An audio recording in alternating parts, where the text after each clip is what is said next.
축복송으로 우리 선교사님을 좀 환영하고 함께 기도하신 후에 우리 정영 선교사님 마무리 기도하신 뒤에 저희 강의 듣는 시간 갖도록 하겠습니다. 우리 함께 화면을 보시고 손을 뻗으셔서 우리 선교사님을 좀 축복했으면 좋겠습니다. 하나님께서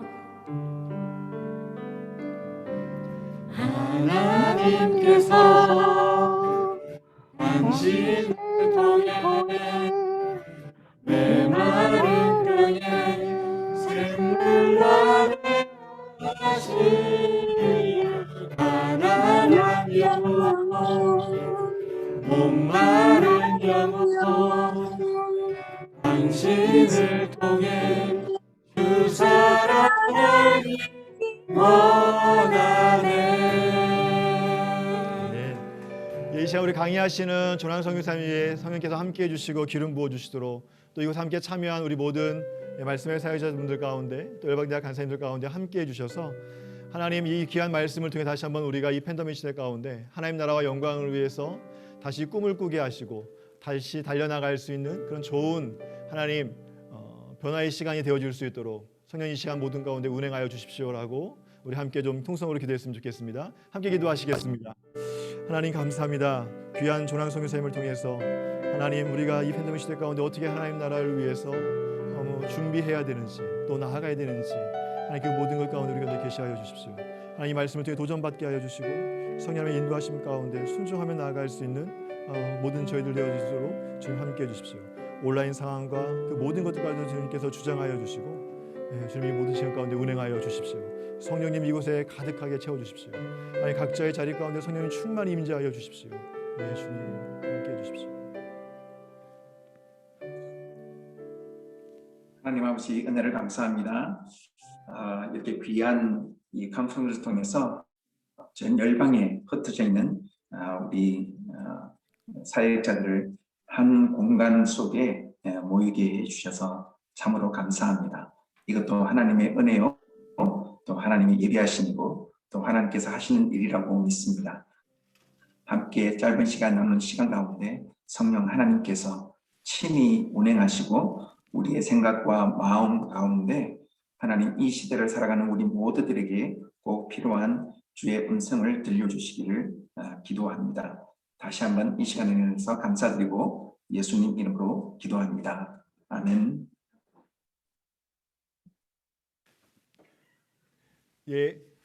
우리 선교사님 우리 환영의 박수로 환영하시면서 귀한 말씀 들어가겠습니다. 소리가 나가진 않지만 환영합니다. 반갑습니다. 여러분 정말 반갑습니다.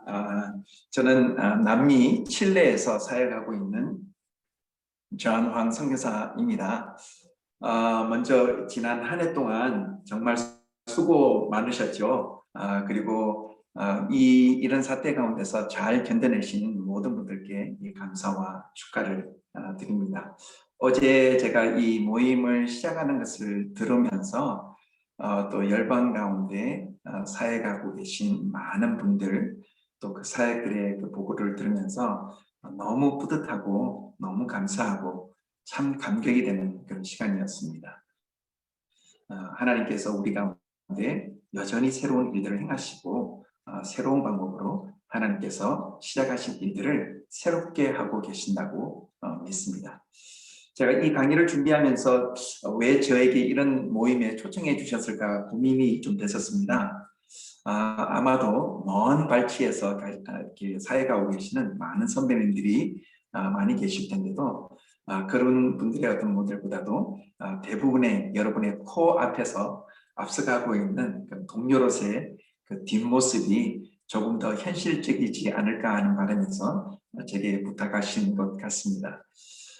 저는 한국에서 태어나서 초등학교를 졸업하고 가족과 함께 76년도에 브라질로 이민을 갔습니다. 그래서 브라질에서 중고등학교를 졸업했고요. 미국으로 들어와서 미국에서 대학과 신학교를 졸업하고 결혼해서 3명의 아들을 두고 있습니다. 27살, 26살, 그리고 24살, 다 연년생입니다.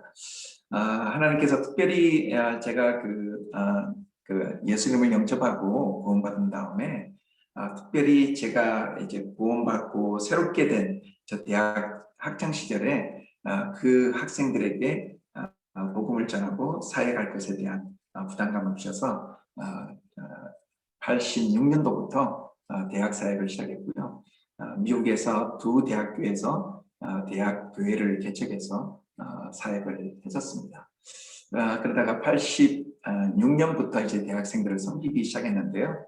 98년도에 이제 YM을 알게 돼서 저희 가족과 함께 CDTS 받고 지난 한 4년인가요? 13년 동안 함께 YM과 함께 사역을 하고 있습니다.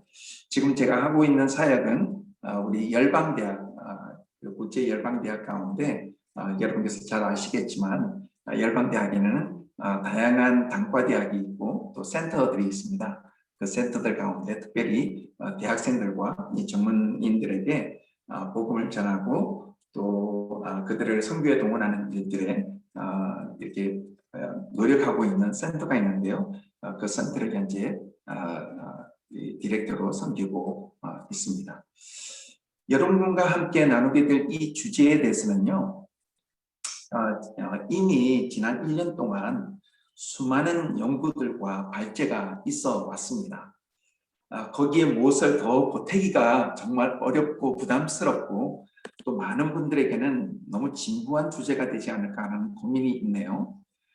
그래서 이런 발제를 통해서 제게 주어진 이 시간 가운데 평소에 제가 가지고 있는 소식 그리고 사역들 그리고 현재의 제 모습들을 함께 나누면서 그렇게 나누는 것이 가장 좋은 방법이라고 생각하기에 여러분과 함께 이 시간을 나누기를 원합니다. 제게 주어진 3번의 시간들을 통해서 제가 다루게 될 주제는요. 포스트 코로나 시대의 말씀 사역과 선교라는 주제가 되겠습니다. 이미 제목 안에 3가지의 주제가 있겠죠. 이 포스트 코로나라는 컨셉이 있겠고요. 그다음에 두 번째로는 말씀 사역이란 어떤 것인가, 변해가는 이 상황 가운데서 말씀 사역이란 어떤 것일까 좀 고민하게 되고요. 세 번째로는 도대체 그럼 앞으로 하나님께서 하시는 사역 가운데 하나님의 일들 가운데 우리가 맡은 이 선교라는 분야는 어떻게 진행될 것인가, 또 어떻게 했으면 좋을까라는 그런 기본적인 생각을 가지고 있습니다. 이것이 그냥 일반 통념적으로 여러분에게 제가 강의를 하는 것보다도 여러분 줌 이 강의를 통해서 이미 많이 이렇게 경험하고 계시겠지만 혹시 이제 중간에 여러분께서 생각하고 있던 생각이라든지 혹은 가지고 계신 질문들이 있으시면 여러분에게 그 채팅 방을 통해서 제게 질문을 좀 해주시면 제가 전체 1시간 10분에 달하는 시간을 다 사용하는 것이 아니라 끝에 좀 시간을 내어서 여러분께서 하시는 코멘트나 그다음에 질문에 대해서 제가 좀 반응할 수 있는 그런 시간이 되었으면 좋겠습니다. 이미 우리가 이 주제에 대해서는 제가 한번 강의를 한 적이 있었지만요. 제 강의를 듣지 못한 많은 분들을 위해서 간단하게 그때 강의가 어떤 것들이 있는지 이 팬데믹에 대한 기본적인 이해를 하고 또 성경적으로 이해를 하고 진행하는 것이 좋겠다는 생각입니다. 우리가 지금 굉장히 독특한 시간을 보내고 있죠. 이 팬데믹이라는 이 말은 우리 헬라어에서 유래된 합성어입니다. 모든 것을 뜻하는 판 그리고 사람 혹은 인구를 뜻하는 데모스라는 이 합성어에서 유래가 되었습니다. 이것은 한 지역이 아닌 모든 사람들에게 영향을 주는 그런 사건을 말하고 있는데 특별히 이 단어를 왜 의학계에서 이것을 딱 이렇게 고집해서 쓰는지 잘 모르겠지만 의학계에서 이 용어를 전 세계에 유행하는 질병으로 묘사하기 시작하면서 이 팬데믹 하면 이 전 세계적으로 유행하는 질병을 뜻할 때 사용하고 있습니다. 그렇지만 어원 자체는 모든 사람을 의미하고 있습니다. 굉장히 성경적이고 또 선교적인 또 지상 대명령적인 그런 단어이기도 하죠. 모든 사람들에게 복음을 전할 때 쓸 수 있는 단어라고 생각합니다. 그래서 우리가 이 코로나 시대를 이미 우리는 지나고 있고요. 이미 사람들은 포스트 코로나 시대에 진입하고 있다라고 말하고 있습니다. 이미 다양한 그 백신이 출시됨으로써 아주 미약하고 조심스럽게 우리가 말할 수 있겠지만 안정을 찾아가는 듯 해 보입니다. 그래서 사람들은 이미 이제 코로나 시대가 아니라 포스트 코로나 시대가 지금 도래했다라고 말을 하고 있죠. 그래서 이 포스트 코로나 시대를 가장 잘 표현하고 있는 말이 우리가 잘 알고 있는 New Normal이라는 말이 되겠습니다. 이 New Normal이라는 이 말은요, 이 사회학적인 단어인데요.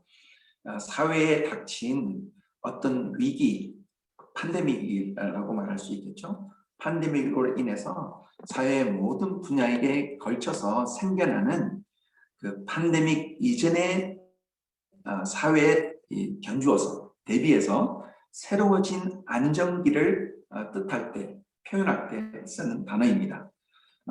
더 이상 이전으로는 돌아갈 수 없는 새로운 형태의 사회 질서, 특히 그 인간관계를 표현할 때 쓰이기도 하죠. 그래서 뉴 노멀 시대를 살아가는 우리 모두들에게 도대체 이것은 어떤 의미가 있을까? 이런 변화가 올 때 우리가 생각해야 될 중요한 성경적인 그런 컨셉이 있겠습니다. 성경의 역사와 세계사는 전 세계에 영향을 미친 다양한 팬데믹을 소개하고 있는 것을 볼 수가 있습니다. 우리는 성경을 통해서 홍수라든지, 그다음에 바벨탑의 사건, 그다음에 이집트의 어떤 7년 동안의 기근, 그다음에 400년에 걸친 가나안을 중심으로 한 정복 전쟁 사사 시대, 또 한민족을 전 세계에 흩어버린 70년 동안의 그 바벨론 포로 사건, 그리고 그 위에 일어난 열국들의 어떤 전쟁 가운데 이렇게 채이고 있는 민족들의 그런 시대들이 있죠. 뭐 페르시아라든지 헬라 시대라든지 로마 시대로 이어지는 세계 정복의 사건들이 있기도 하고요. 그다음에 초대 교회에 있었던 가히 300여 년 동안에 있었던 핍박, 그리고 역사적으로 우리가 잘 알고 있는 수많은 침략과 정복, 그리고 특별히 혁명들도 있었고요. 중세 시대에 우리가 잘 알고 있는 흑사병이라든지, 근대의 스페니쉬 질병이라든지, 다음에 세계 전쟁 2번에 걸쳐서 그런 전쟁들이 일어났었죠. 그리고 도처에 일어나고 있는 다양한 기근과 기아들, 그런 팬데믹이 있었습니다. 그러나 이런 팬데믹이 성경과 인간의 그 역사의 중심이 아닌 것은 우리가 너무나도 잘 알고 있습니다. 성경이 말하고 있는 역사의 중심은 바로 하나님의 나라입니다. 그래서 하나님의 나라를 우리가 요약할 때 첫째로 하나님의 나라는 역사적이고, 두 번째로는 점진적이고, 그리고 세 번째로는 그리스도 중심적으로 요약할 수 있습니다. 그래서 하나님의 나라는 역사적이다라고 말할 때 에덴의 동산에서 시작된 하나님의 나라의 모형, 하나님께서 표현하셨던 이 땅에 세우신 하나님의 나라의 모형이 하나님의 형상으로 창조된 인간들이 주어진 땅을 정복하고 경작하고 다스리는 것으로 이 하나님의 나라가 표현되기 시작합니다. 그리고 동산 안에 충만했던 그런 질서와 아름다움, 또 풍요로움은 인간의 섬김과 다스림을 통해서 온 땅에 충만하게 되는 것이죠. 바로 이 창조적 생육과 이 번성 가운데서 하나님은 모든 사람들이 하나님의 나라의 일과 방법과 그 성품을 알기를 원하십니다.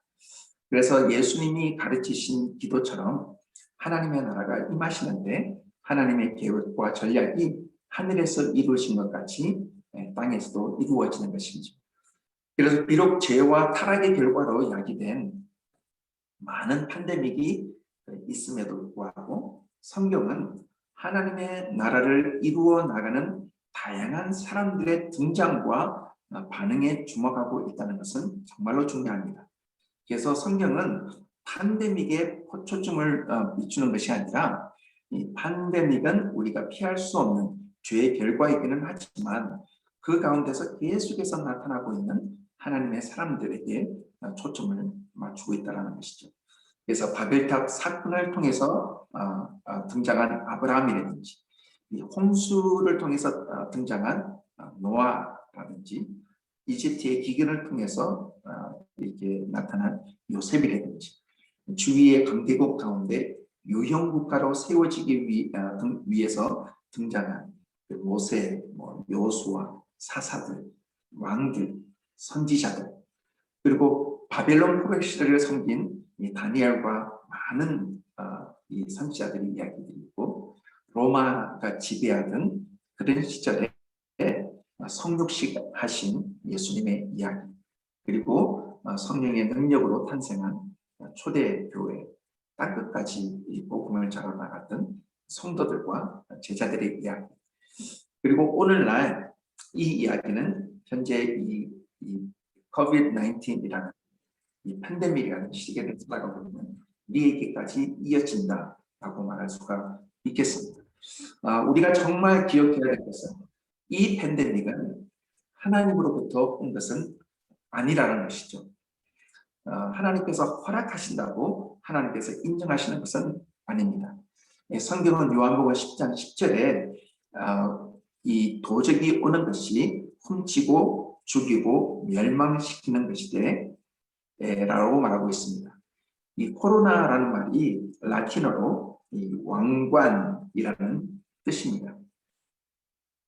이 사단은 이 팬데믹을 통해서 세계에 있는 모든 사람들 위해 두려움과 공포로 왕노릇하기를 원했는지도 모릅니다.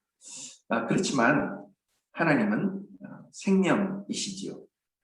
내가 온 것은 양으로 생명을 얻게 하고 더 풍성하게 하는 것이라고 말씀하십니다. 우리를 향한 하나님의 계획이 선하시기에 하나님의 백성들을 통해서 생명의 역사가 무엇인지 보여주실 수 있다라고 믿습니다. 그래서 하나님의 나라는 지금도 전 세계에서 계속해서 그 역사를 이어가고 있습니다. 그러므로 우리가 이제 이 상황을 바라보게 될 때 팬데믹이라는 혹은 COVID-19이라는 그러한 프리즘으로 보는 것이 아니라 여전히 우리 가운데 신실하게 행하시는 하나님의 언약을 깨닫고 하는 것이 중요하다고 생각합니다. 이 두 번째로 이제 하나님의 나라는 이 점진적이죠. 하나님의 나라는 작은 씨앗에서 시작해서 수많은 새들이 깃들이는 큰 나무가 되는 과정으로 묘사하고 있습니다. 에덴 동산에서 시작된 그 나라가 이 역사적인 사건들을 거치면서 점진적으로 이 하나님의 나라에 대한 조금씩 더 명확한 모형들과 성격들을 보여주면서 발전하고 있는 것을 볼 수가 있습니다. 성경은 우리에게 아담과 하와의 원시 사회에서 부족 국가로, 무형 국가에서 이스라엘이라는 유형 국가로, 그리고 예수님의 이 성육신과 이 성령의 이 강림으로 시작된 그 지역 공동체로서의 교회에서 전 세계와 사회의 영역으로 흩어지는 선교적 공동체로, 그리고 그 마지막이 바로 새 하늘과 새 땅의 새 예루살렘 도시로 향하고 있다라고 성경은 말하고 있습니다. 이 점진적인 하나님의 나라의 진행 안에는 하나님께서 다양한 사람들을 부르시죠. 개인과 가정을 부르시고 또 비즈니스맨들을 선택하시고요. 왕을 세우기도 하시고 천문학자들, 교육가, 철학가, 저술가, 의사나 정치가, 예술인, 목회자, 다양한 사람들을 부르셔서 하나님의 나라의 성격이 무엇이고 그 모양이 어떤 것인지 우리에게 점진적으로 표현해 주시고 계십니다.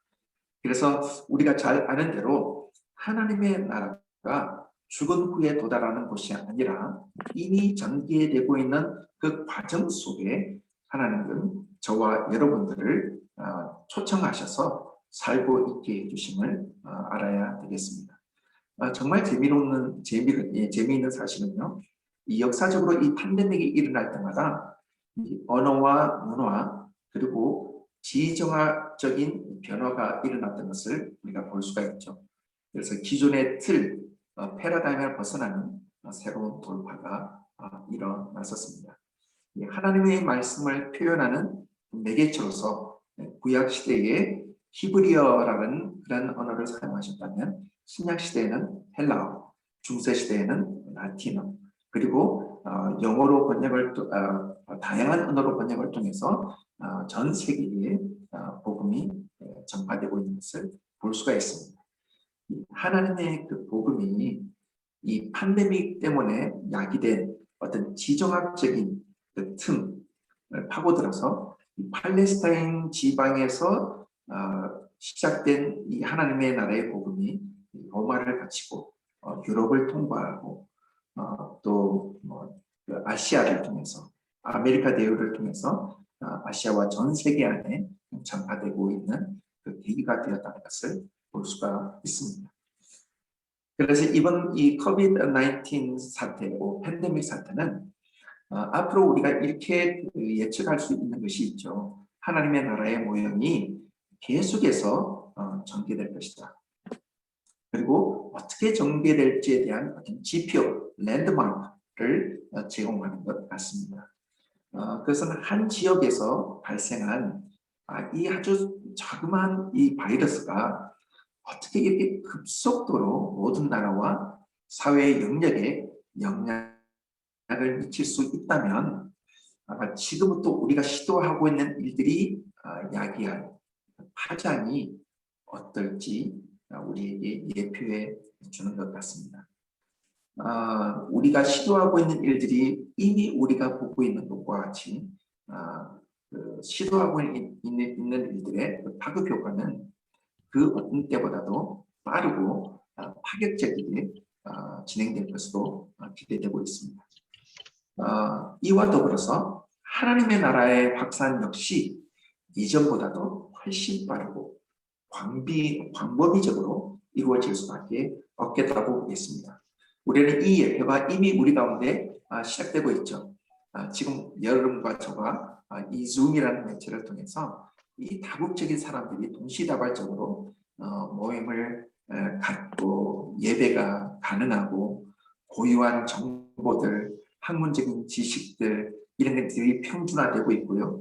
이 사회적으로 고립되어 있던 많은 나라들 가운데 복음이 전파되는 그런 것들을 볼 수가 있습니다. 머리를 다 안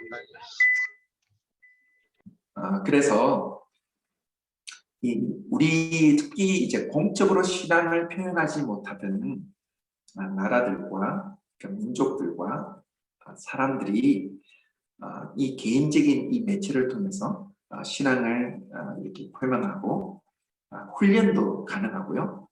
비싼 재정을 들이지 않고도 장소의 이동이 가능하고 선교 이 여행까지 이 매체를 통해서 가능해지고요. 타 문화권에 있는 사람들하고 접하고 교제할 수 있는 놀라운 기회가 우리에게 주어졌다고 생각합니다. 저희가 역사적으로 일어났던 수많은 팬데믹과 마찬가지로 이 팬데믹 사태는 굉장히 빨리 지나가게 될 것입니다. 물론 우리가 기대하는 그런 기간이 얼마였는지는 잘 모르겠죠. 그렇지만 그 이전에 있었던 그 어떠한 팬데믹 사건보다도 빨리 지나갈 것입니다. 그리고 이 사건이 우리의 시대에 과거에도 그런 일들이 있어 왔듯이 지금 이 세대에도 하나의 놀라운 부흥과 이 복음의 확산, 이 하나님의 나라의 확산으로 이어질 것이라고 확신합니다. 그것이 이때까지 있었던 역사적인 사건에 기반을 두고 있기 때문입니다. 이 마지막으로 이 하나님의 나라는 이 그리스도 중심적으로 우리가 표현할 수 있겠죠. 하나님의 나라가 하나님의 나라인 이유는 예수님 그리스도께서 왕이시기 때문에 그렇습니다. 그러니까 죄로 말미암아서 제한적인 모형으로 제시되어 오던 하나님의 나라가 예수님의 성육신 사건을 통해서 우리에게 온전하게 표현되었죠. 바로 예수님께서 그 하늘에서 이루어진 하나님의 뜻이 이 땅 위에 이루어지는 온전한 하나님의 나라의 모습을 보여주셨기 때문입니다. 그 결과로 예수님을 따르는 모든 사람에게는 바로 이 하나님의 영이 주어진다라고 말씀하시죠. 그래서 우리가 바로 성령이 거하시는 성전으로 모든 삶의 전체에서 예수님의 모습을 수행할 수 있습니다. 그리고 우리가 바로 이 하나님의 일과 방법 그리고 성품을 따라서 순종하는 모든 활동과 그 일들을 통해 사회의 모든 영역에 하나님의 나라가 세워진다고 믿습니다. 그래서 역사적으로 보면 이러한 일들이 꾸준하게 전개되어 왔죠. 예수 그리스도를 중심으로 한 하나님의 사람들이 어떠한 일들을 했는지 보면 교회를 개척하고 세워난 일뿐만 아니라 유치원을 세우기도 하고 다양한 대학까지 교육기관을 설립하기도 하고요. 이 가난하고 소외된 사람들을 위한 돌봄, 자기의 사역이 일어났고요. 질병을 연구하고 약을 개발하고 다양한 먹을 음식들을 개발하기도 하고요. 병원이 세워지기도 하고 간호사의 역할이 시작되고 정치적으로 노예 제도를 폐지시키기도 하고 음악과 예술 그들이 고양시키기도 하고요. 과학과 기술의 발전으로 삶이 개선되는 이 모든 일들이 하나님을 믿고 따르는 사람들에 의해서 크리스천들에 의해서 시작되었다는 것을 주목할 것이 필요하겠습니다. 이때까지 인류가 경험한 팬데믹에 비하면 지금 이 사태는 굉장히 미약하다고 볼 수가 있겠습니다. 하지만 한 가지 기억해야 될 것은 우리의 믿음의 선조들은 우리보다도 훨씬 더 어려운 팬데믹 가운데서도 전 세계에 복음을 확산시키는 이 놀라운 기회로 승화시켰던 우리의 믿음의 선조들입니다. 그렇기 때문에 우리도 이 시대 가운데 우리의 믿음의 선조들처럼 훨씬 더 이 일들에 대해서 창의적으로 이 일들을 감당할 수 있다라고 생각합니다. 기본적으로 이 팬데믹 시대가 지나고 이 포스트 팬데믹 시간이 일어나면서 우리에게 주어지는 도전들이 어떤 건지 잠시 살펴보도록 하겠습니다. 일반적으로 우리가 우리가 살고 있는 사회를 얘기할 때요, 우리가 흔히 우리 YM에서 쓰고 있는 이 뭐라고 그러죠? 이게 지금 보이시나요?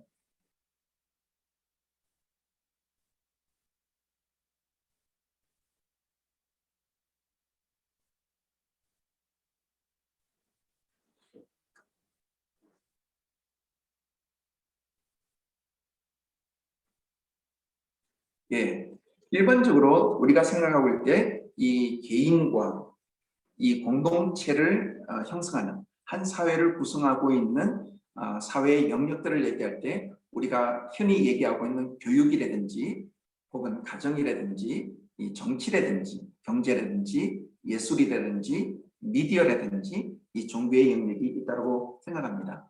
이것을 가르쳐서 우리는 7가지 사회의 영역이라고 말하는데요. 어떤 사람들은 8가지라고 얘기를 하기도 합니다. 7가지든지 8가지든지 이 8가지를 얘기하는 사람들에게서는 과학과 기술의 분야가 들어가는데요. 일반적으로 이제 과학과 science and technology 말할 때 이 science는 이제 natural science and social science, 그러니까 인문과학과 자연과학, 이것은 이제 교육의 영역으로 우리가 종속시키고요. 그다음에 테크놀로지라고 할 때 우리가 어떤 기술들을 개발하고 또 투자하고 그것을 상업화시키고 보급하는 일들에 대해서는 그것을 이제 상업 혹은 경제의 영역으로 이제 종속시키기 때문에 8가지냐 7가지라고 이렇게 구분되는 것 같습니다. 그래서 이러한 사회 영역을 통해서 우리의 생활 가운데 혹은 질서를 만들기도 하고요, 관계를 만들기도 하고요, 선교사님 구조를. 죄송합니다. 예, 지금 내용이 화면 공유가 되는데요. 내용이 PPT가 뜨지 않았습니다. 확인 부탁드리겠습니다. 그래요? 네. 죄송합니다. 예. 지금 제가 보여주고 있는데 안 보이시나요? 화면은 공유가 됐는데 글씨나 이런 것들이 없고요. 배경 화면만 나오고 있습니다. 그래요? 네네. 가죠. 네. 다시 한번 시도해 볼까요?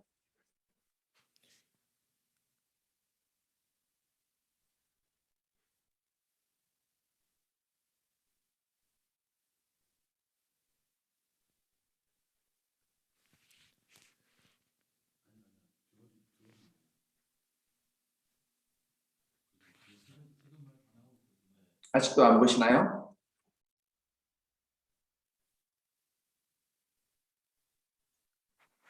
화면 공유가 꺼졌습니다, 선교사님. 그래요. 네네.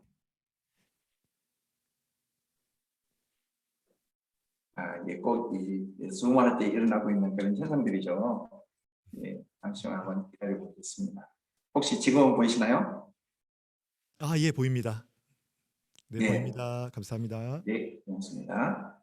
그래서 이런 이 일반적으로 우리가 얘기하고 있는 한 개인이나 한 집단, 이 공동체를 규정하게 될 때 일어나고 있는 이런 현상들, 이 사회 구조들을 얘기하고 있는 것이죠.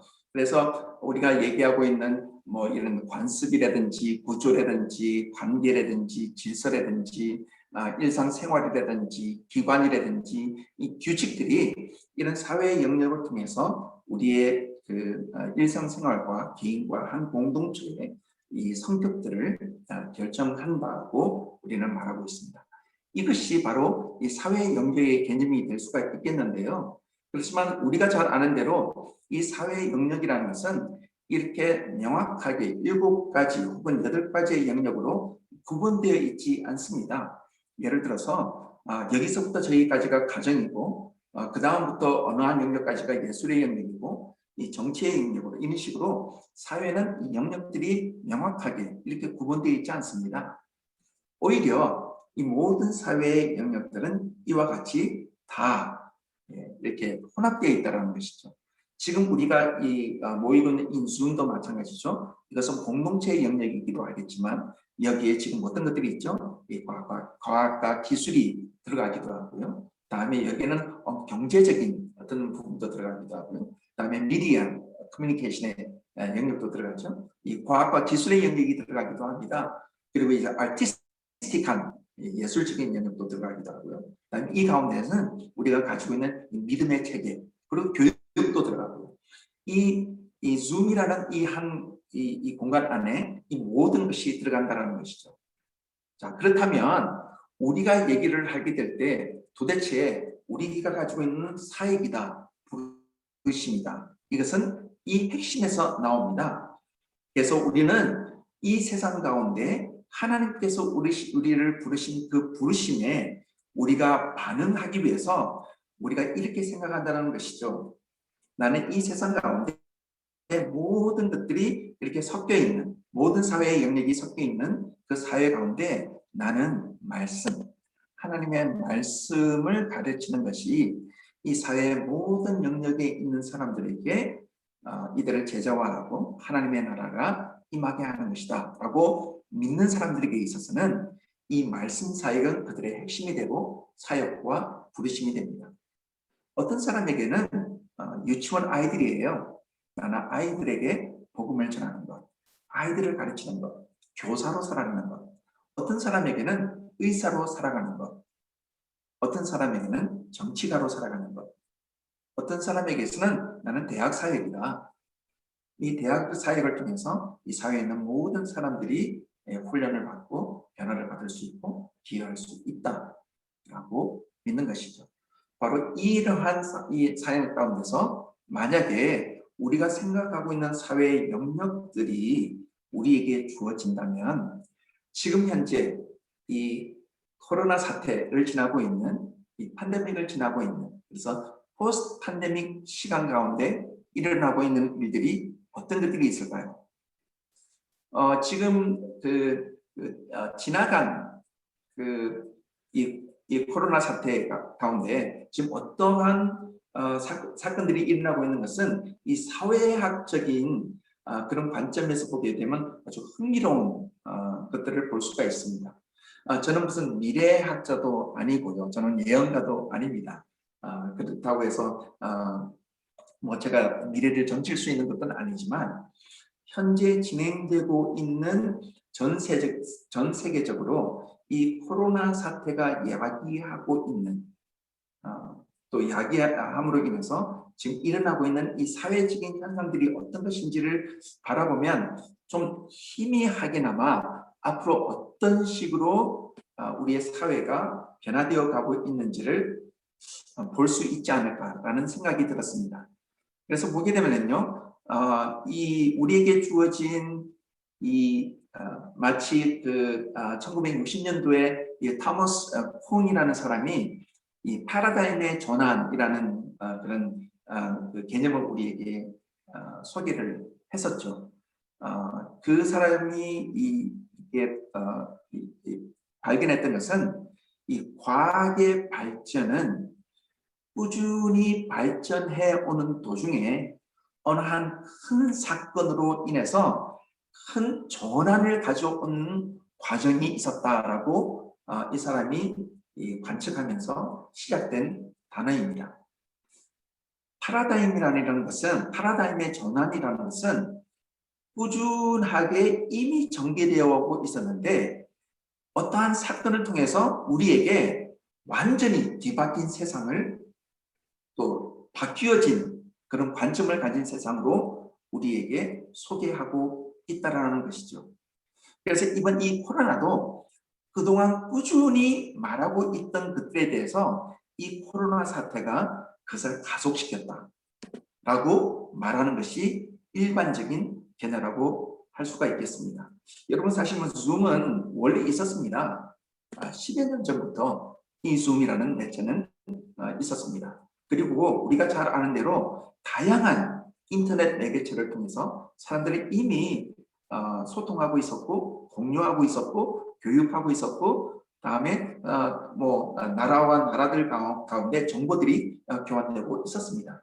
그렇지만 누가 이 줌이라는 매체 혹은 이 온라인 디지털 미디어 대면이라고 그러죠. DM 우리는 그 DM 이 시대가 올 것이라고 누가 이렇게 급속도로 갑자기 하루아침에 이러한 사태가 모든 사람들의 일상화가 되리라고 누가 기대를 했겠습니까? 이 코로나 사태라는 이 사태가 우리에게 이런 큰 전환점을 가지고 왔을 때 도대체 드러나고 있는 사회학적인 그러한 구조들이 어떤 것인지 보는 것은 흥미로울 것 같습니다.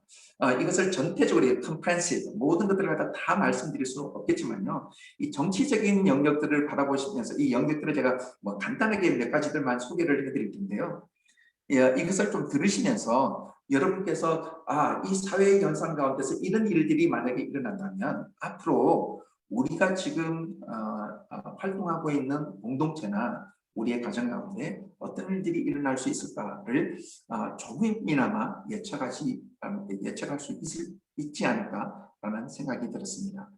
정치적인 영역은 한 4가지의 모델들이 떴다고 얘기하고 있죠. 첫 번째로는 중국의 어떤 권위적인 그런 통제, 인권이고 나발이고 없죠. 정보의 통제, 아주 그냥 중앙 집권적으로 통제한 이 권위주의적인 authoritarian control, 권위주의적인 통제가 있던 그런 정치적인 그 모습을 보여줬고요. 사람들이 그것이 좋다라고 얘기하는 사람들이 있습니다. 이런 사태들을 극복하는 데 있어서 미국의 자율적인 정책에 한계가 있었죠. 그런데 이 자율적인 사회, 사람들에게 맡겨놨더니 어떤 일들이 일어났죠? 무질서와 또 리더십의 부재가 일어난다. 그리고 이제 일본의 어떤 그 매뉴얼적인 모델이 있습니다. 모든 것들이 매뉴얼되어 있어서 경직되어 있죠. 그래서 이런 사태가 일어날 때 아무도 책임지지 않는 그런 모델들이 일어났고요. 그리고 이제 네 번째 모델이 이제 유럽의 모델입니다. 유럽이 이제 연합을 했지 않습니까? 유럽 연합이 있는데 그 유럽 연합이 무용지물이 된 것이죠. 특별히 이제 스페인과 이태리에서 코로나가 막 발생해가지고 나라가 엉망진창이 됐을 때 이 두 나라가 그렇게 기대했다라는 거예요. 우리가 뭐 유럽 연합이니까 다른 나라들에서 보조가 오겠지, 도와주겠지. 근데 어떻게 됐죠? 모든 나라들이 문을 닫아버렸다는 거죠. 그래서 연합이라는 그러한 체계가 무용지물이 되어버렸다. 그래서 모든 나라들이 연합이기는 하지만 자국 중심으로 돌아서 버렸다. 그래서 우리 가운데 이미 이러한 것들이 일어나고 있는 것 같습니다. 사실 정치라는 것은 힘의 어떤 그 캐릭터, 성격이 아니겠습니까? 우리 가운데 어떠한 리더십이 있는가? 이것이 여실하게 드러난다고 생각합니다. 어려운 일들이 있을 때 나는 도대체 어떠한 정치 혹은 리더십 혹은 힘을 통해서 우리의 사역들을 지탱하고 있는가? 아주 권위주의적인가? 아니면 자율적인가? 모든 것을 매뉴얼시켜서 좀 경직되어 있는가? 아니면 우리는 말로는 연합한다고 했지만 정작 어려운 일들이 닥칠 때는 나 몰라라 하고 있는가? 이런 것들이 이제 여실하게 이 정치적인 성향들이 드러나는 사건이라고 말할 수 있습니다. 이 경제 부분에 대해서는 아주 흥미로운데요. 경제 부분에 대해서는 단순하게 우리가 어떠한 한 모델을 얘기할 수가 없겠지만 가장 중요한 두드러지게 나타나는 것은 우리가 잘 아는 대로 이제 온라인 쇼핑이 될 수가 있겠습니다. 그렇죠? 모든 사람들이 필요한 것들을 온라인을 통해서 구입할 수 있다는 것. 그래서 우리가 익히 알고 있는 한국에서는 쿠팡이 그렇게 대세라고 얘기를 들었는데요. 미국 같은 경우는 아마존이 되겠죠. 이미 마켓 전체의 78%를 점유하고 있다고 말합니다. 그럼에도 불구하고 그에 대항하는 새로운 이 마켓들이 지금 현재 형성되고 있다는 것. 그래서 어떤 큰 지분을 가진 한 가지의 프로덕트만 사람들에게 보여주는 것들이 아니라 지금은 사람들에게 커스터마이즈된 그 사람들에게 개인에게 필요한 정보들과 또 그들이 필요한 이 프로덕트, 그들의 제품들을 가장 유용하고 빠르고 플렉시블하게 사람들에게 제공해 줄 수 있는 그러한 생태계를 만들어져 나가는 제가 이 생태계를 한국말로 어떻게 번역했나 이렇게 찾아봤더니 한국에서는 그래서 당근 마켓이라고 얘기를 하더라고요. 캐럿이 아니라 당근이 아니라 당신이 살고 있는 근처의 마켓. 그래서 어떤 중앙집권적인 한 곳에서 모든 물류들을 통제해서 사람들에게 제공하는 것이 아니라 이 정보들을 제공하는 것이죠. 당신이 살고 있는 가장 근교에 가장 가까운 곳에 있는 제품들과 우리가 필요한 것들을 사람들에게 제공해 주는. 그리고 그곳에서 만약에 제품이 없을 때 그 다음 영역으로, 그다음에 거기 없을 때 그 다음 영역으로 이루어져가는. 그래서 스몰 비즈니스 모델, 아주 자그마한 비즈니스 모델이 그 사람들에게 맞는 가장 알맞는 가장 비단한 예가 아디다스의 예라고 말합니다. 이 아디다스는 처음에는 모든 사이즈별로 신발을 생산하다가 그 다음부터는 알게 됐다는 것이요. 모든 사람들이 발의 모양이 다 다르다는 것. 그래서 어떻게 했죠? 사람들이 자기의 발 모양을 이렇게 찍어서 만들어서 보내면 그 발 모양에 맞춰서 가장 편안한 신발들을 제공했다. 그런데 그러다 보니까 이 프로덕티비티가 생산성이 떨어지는 거죠. 그 다음에 이 사람들이 무엇을 했습니까? 자기에게 찾아오는 많은 유형들을 모델화하기 시작했다는 것이죠. 그래서 그것을 이제 구분한 빅데이터를 통해서 그 사람들이 가지고 있는 이 모형들을 기반으로 다양한 이 제품들, 사이즈들, 유형들을 만들어서 제공하기 시작했다라는 그런 상황이 될 수가 있겠습니다. 이 교육의 분야는 또 어떤 것들이 있을까요? 사람들이 학생들이 집안에 있으면서 이제 홈스쿨링, 자율 학습이 형성되고 있죠. 다양한 교육의 측면들이 용이하겠죠. 다음에 재정적인 그 압박에서 좀 해방될 수가 있겠죠. 그렇게 돈 들이지 않고도 다양한 학습을 받을 수 있기 때문에.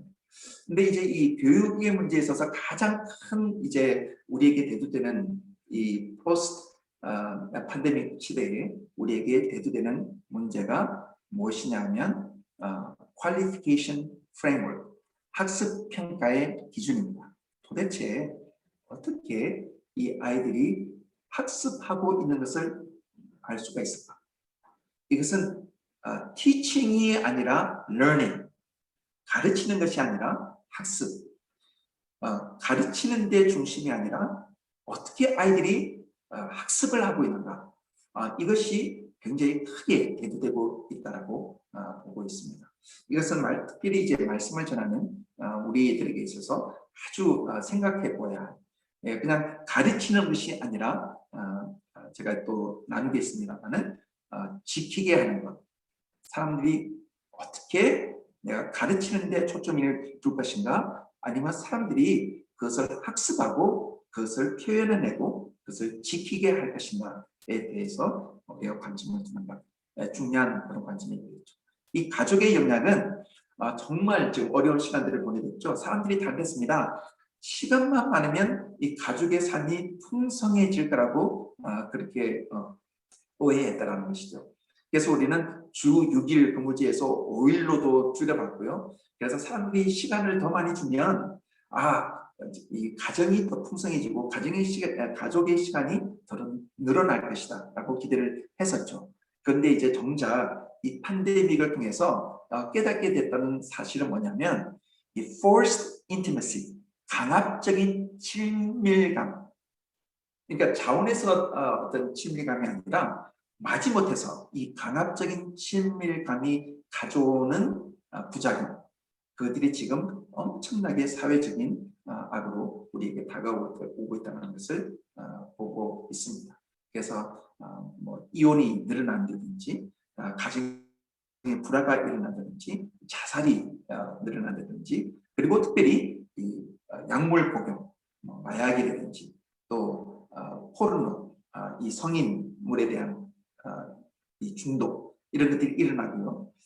그러면서 우리 이제 계속해서 우리에게 얘기하고 있는 것이 이런 포스트 팬데믹 시대에는 우리에게 정말 필요한 것이 가족의 시간도 중요하지만 개인의 시간, 그러니까 공공의 시간 그리고 개인의 프라이빗 시간에 아주 적절한 이 조화, 이런 것들이 어떻게 할 것인가.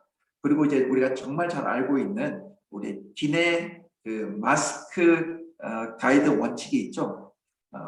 비행기가 가다가 turbulence 혹은 이상이 생겼을 때 위에서 산소 공급기가 탁 떨어지면 어떻게 해야 되죠? 부모들이 자기가 먼저 써고 그 다음에 자녀에게 씌우라.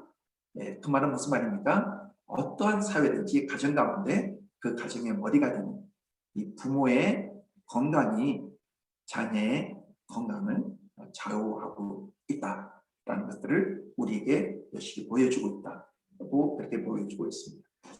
미디어 같은 경우는 이제 잘못된 이 정보에 대한 규제가 있겠죠. 미디어가 이 정치적인 정책을 선택하기도 하고요. 그렇지만 미디어가 우리에게 주는 아주 유명한 분들이 많이 있죠. 온라인 매체라든지, 언택이라든지, 디지털 미디어라든지. 그렇지만 이제 이 미디어 사회 가운데서 가장 중요하게 지금 대두되는 문제가 뭐냐면 everybody is speaking but nobody is listening. 얘기하는 사람들은 엄청 많이 있는데 사람들이 거기 얘기하면 좋아요, 구독 신청하죠. 그렇다고 해서 사람들이 they listening, 그들이 듣고 있는 거 그냥 추상적으로 그냥 듣고 좋아하고 박수치고 그것이 아니고 정말 perceive, 듣고 삶이 변화되는가, 그거하고는 굉장히 별개라는 것이죠. 그래서 어떻게 하면은 이 미디어라는 이 매체를 통해서, 왜냐하면 이게 좀 너무 비인격적이다 보니까 이제 이 미디어라는 매체를 통해서 인격적인 친밀감들이 이루어질 수 있을까에 대한 그런 고민들이 많이 일어난다고 생각합니다. 교회, 특별히 이 종교의 영역은 정말 우리에게 시사하는 바가 크다라고 생각합니다. 지금 어제 저희가 우리 리더십들 모임, 라틴 아메리카 리더십들을 이제 줌으로 통해서 만나면서 들어왔던 보고 중에 하나가 지난 1년 동안 팬데믹 기간 동안에 라틴 아메리카에서만 이 코로나로 사망한 목회자의 수가 1,500명에 달하는 것으로 나타났습니다. 이 말은 이 라틴 아메리카 가운데 1,500개의 교회들이 목회자를 잃고 그 가정들이 어려움에 처했다라는 그런 보고를 받았습니다. 정말 가슴 아픈, 그래서 함께 기도하고 이 일들에 대해서 무엇보다도 지금 이 말씀 사역 운동이 정말 중요한, 그래서 갈 수 없는 모든 나라들이 지금 막단되고요. 지금 제가 살고 있는 이 칠레 같은 경우도 지금 이제 3주째 내셔널 락다운입니다. 그래서 출국도 못하고 7일까지도 통제하는. 그래서 칠레의 거주민들은 칠레를 나갈 수도 없고요. 이제 외국인들이 출입하는 것도 완전 봉쇄한 그런 락다운이 지금 3주째 지금 진행되고 있습니다. 많은 나라에서도 그런 일들이 일어나고 있죠. 교회들이 사람들이 많이 지금 이제 모일 수도 없고요. 그렇지만 이제 포스트 팬데믹을 통해서 사람들이 이제 기대하는 것들이 있었죠. 이것이 끝나면 사람들이 돌아올 것이다. 돌아왔나요?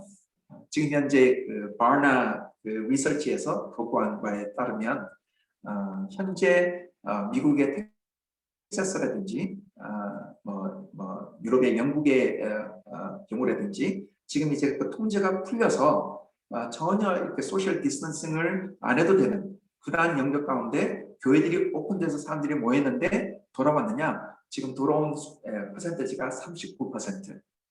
그러니까 한 60%는 안 돌아왔다는 거예요. 근데 잘 살펴보니까 돌아온 사람들은 누가 돌아왔느냐? 40대 후반과 50, 60대가 제일 많았다. 그러니까 기존의 어떤 체제에 익숙했던 사람들은 돌아온다. 그런데 특별히 30, 40대 가운데서는 돌아오는 비율이 가장 적었다. 그래서 이 비율은 앞으로 점차 좀 늘어나겠죠.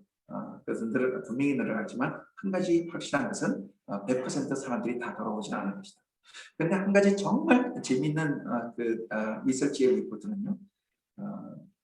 이 전 세대 가운데 누가 제일 이렇게 fanatically 정말 환호하면서 반응하고 있는가? 이 팬데믹 시대에 이 줌, 온라인 혹은 디지털 미디어를 통해서 환호하고 있는가? 바로 10대들이 가장 액티브하게 활동적으로 이 팬데믹 시대에 대응하고 있다. 다음에 서로 소통하고 있고, 그다음에 서로 정보를 교환하기도 하고, 새로운 일들을 만들기도 하고, 그래서 굉장히 지금 현재 이 부분에서 이 10대 청소년들에게 이 포커스를 맞추는 그러한 교회들이 늘어나고 있다는 것을 부인할 수가 없겠습니다. 그래서 이전에는 우리가 이 인터넷을 통해서, 이전의 모델은 인터넷을 통해서, 이 인터넷이라는 웹사이트라는 이런 미디엄을 통해서 사람들을 교회로, 한 공간으로 우리가 이끌고 왔다면, 이 코로나, 포스트 팬데믹 시대는 이 공간을 사용해서 온라인으로 들어가는 이런 패러다임의 전환이 지금 굉장히 빠르게 일어나고 있다. 여러분, 이 두 가지의 차이점은 제가 내일 우리 성도를 다룰 때 함께 나누도록 하겠습니다. 성경은 내가 환난을 만나면 온전히 기뻐하라. 환난은 인내를, 인내는 연단을 만들어내는 줄을 우리가 안다고 얘기하고 있습니다. 이것은 우리에게 시사하는 바가 크다라고 생각합니다. 이것을 통해서 우리에게 일어난 그 수많은 이런 팬데믹이라는 이 도전들은 우리에게 큰 기회로 작용할 거라고 생각합니다. 제가 이 말씀을 하면서 여러분 성경을 가지고 계시면 우리 이사야서 43장을 좀 여시고 함께 잠시 나누고 마치도록 하겠습니다. 이사야서 43장.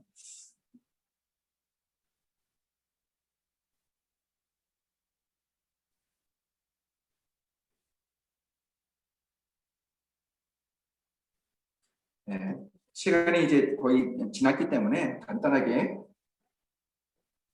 제가 보고요. 혹시 질문이나 코멘트가 있으시면 채팅룸에 여러분께서 잠시 써주시면 제게 도움이 되겠습니다. 여러분 빨리 보시면 제가 이사야서 43장 이번에 주제이기도 한데요. 이 말씀을 묵상하면서 제게 주어진 그 생각들을 좀 이렇게 정리하는데 굉장히 많이 도움이 됐는데요. 여러분 이제 43장 1절부터 보면 43장이 이렇게 시작됩니다. 한국말로는 야곱 하늘을 창조하신 여호와께서 말씀하신다. 그렇지만 이제 영어나 원문은 이렇게 시작하면 Thus says the Lord. 하나님이 말씀하신다. 근데 그 앞에 그 접속사가 하나 붙어 있죠. But 그러나 하나님은 말씀하신다. 그 말은 무슨 말이겠습니까? 그 전에 그러니까 42장에 나타나고 있는 일들과 대비해서 말씀하겠죠. 아무리 말씀하셔도 아무리 이적을 행하셔도 아무리 선지자들을 보내셔도 듣지 않는 백성들을 심판하시는 하나님. 그래서 이방어도로 하여금 이스라엘 백성들을 열방에 흩으셨던 하나님, 심판하신 하나님. 그러나 43장에 구원하시기로 작정하신 하나님. 그래서 심판하시지만 구원하시는 하나님. 대비시켜주는 말씀이라고 생각합니다. 그래서 43장 1절부터 7절까지 보면 야곱 이스라엘에게 하나님께서 내가 너를 구원하겠다, 지명하여 불렀다, 너는 내 것이다. 한 사람 한 사람 굉장히 단수로 얘기하고 있죠. 하나님께서 한 사람 한 사람에 대한 하나님의 역사를 얘기하고 있습니다. 그리고 43장 8절에서 13절에 보면 계속해서 반복되는 말이 있습니다. 너희는 내가 나의 증인이다. 너는 나의 증인이다. 너는 나의 증인이다. 그래서 이스라엘의 어떤 사명을 얘기하고 있죠. 그런데 이 증인된 이스라엘 백성들이 듣지 못하고 보지 못한다. 증인이 듣지 못하고 보지 못하면 바벨론에서의 귀향이 자기 의가 된다는 것이죠. 하나님께서 하시는 일들에 대한 그들을 목도하지 못하고 듣지 못하고 그냥 주어지는 환경 가운데 쏠려가다 보면 일어나는 일들이 그냥 자연적인 어떠한 그 사이클에 의해서 일어나는 현상으로 지구하게 될 것이다. 그렇지만 하나님의 말씀을 듣고 본 사람에 있어서는 이것이 너희의 증거가 될 것이다. 그래서 이것을 너희가 증거해야 될 것이다. 그러면서 오늘 우리 이 전체 모임 가운데 우리 주시는 내가 새 일을 행하겠다. 18절 몇 절이죠? 16절인가요? 16절부터 18절 19절 너희는 이전 일을 기억하지 말며 내적 일을 생각하지 마라. 보라 내가 새 일을 행하겠다. 여기서 우리가 잘 아는 대로 이 새 일이라는 것은 성경에서는 그 원어에서는 새 일이 전혀 새로운 일을 얘기하는 것이 아니죠. renew 새로워진 일입니다. 그러니까는 하나님께서 원래 행하셨던 일들을 새롭게 이스라엘 백성들에게 보여주시는 어떤 점진성, 역사성, 그리고 하나님께서 메시아적인 그런 구원 역사를 통해서 더 구체적으로 보여주실 이미 시작하셨던 그 일들을 새 일들을 계속해서 renew라고 얘기하고 있다는 것이죠. 그래서 이전 일을 잊어버려라. 근데 참 재미있는 것은요. 여러분 19절, 18절에 보면 그러니까 그 한 가지 흥미로운 사실은 이사야서 43장에 보면 인간이 할 일이 아무것도 없어요. 하나님이 다 하세요. 그렇죠? 하나님이 다 하십니다. 부르시고 뭐 열방에게는 뭐 열방을 움직이셔서 이들을 뭐 구원하기도 하시고, 다음에 증인을 삼으시고 새 일도 행하시고, 하나님이 다 하시는 거. 하나님, 내가 하겠다는 거, 내가 너를 불렀다는 거, 하나님께서 하시는 모든 역사라는 거. 그러면 도대체 우리가 해야 할 일들은 무엇일까? 우리가 해야 할 일들이 뭐가 있을까요?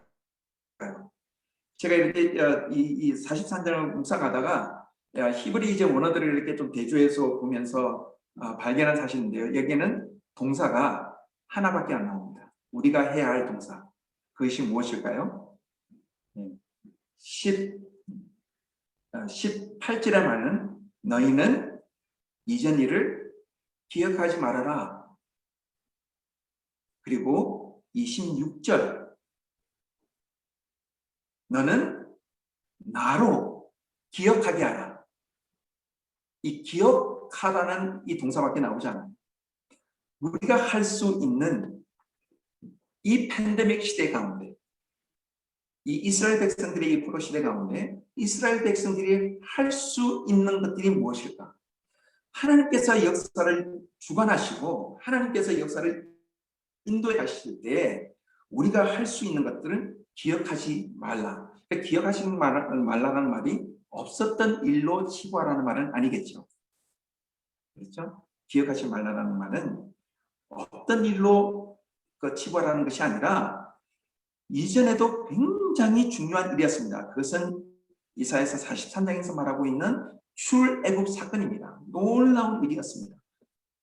땅을 가르고 바다를 가르면서 이 모세를 통해서 구원하셨던 하나님. 그런데 하나님께서 새 일을 행하시는데 이 새로워지는 일들은 그보다도 훨씬 더 놀라운 방법으로 어떻게 하신다는 것이요? 이 바벨론에서 이스라엘 백성들을 다시 하나님의 성산으로, 하나님의 나라로 이끌어낼 것이다. 그것은 그 문맥상 아주 immediate, 즉흥적인 그런 문맥이지만 더 거국적인, 더 긴 안목에서 본다면 앞으로 예수 그리스도를 통해서 오실 메시아를 통해서 이루어지게 될, 도래하게 될 하나님의 나라, 그것이 얼마나 큰 것인지, 그것이 바로 하나님께서 행하시는 새로운 일이다. 이 말은 지금 이미 이 메시아적 사건 이유를 알고 있는 우리들에게는 굉장히 확신 있는 말씀이라고 생각합니다. 이미 우리는 바로 하나님께서 하시고 있는 이 새 일들 가운데 있다라는 것을 기억했으면 좋겠습니다. 우리는 지금 마치 하나님께서 야 얘들아 팬데믹이 너무 힘들다. 내가 어떻게 해야 될지 모르겠다. 그러시지 않는다는 것이죠. 하나님은 이미 이 팬데믹 가운데서 새로운 일들을 행하고 계십니다. 어제 보고를 받으면서 제 마음 가운데 그런 확신이 들었습니다. 하나님께서 이렇게 다양한 방법으로, 하나님께서 전에 없던 방법으로 우리 가운데 새로운 일들을 행하실 수 있다면 우리가 해야 할 것은 하나님께서 기억하실 수 있도록. 여러분, 전 세계에 약 70여 개의 인구가 있습니다. 70억 혹은 80억 인구들 가운데 오늘 우리가 이 줌에 모인 이 150여 명에 달하는 사람들을 기억하는 사람들이 몇 명이나 있을까요? 그렇게 많지 않을 거라고 생각합니다. 여러분이 사회 가고 계시고 여러분께서 섬기시는 그곳 몇 명이나 기억할까요? 그렇지만 이날 저녁 때 하나님께서 기억하신다면 하나님께서 기억하세요. 우리가 하고 있는 하나님을 위해서, 하나님을 향해서 또 하나님과 함께 행하는 이런 일들은 하나님께서 기억나게 하시는 사건이라는 것이죠. 이것이 바로 저와 여러분의 이 시대를 살아가는 이 증인의 이 모습이요, 우리의 신이 아닌가 생각해 봅니다. 아멘.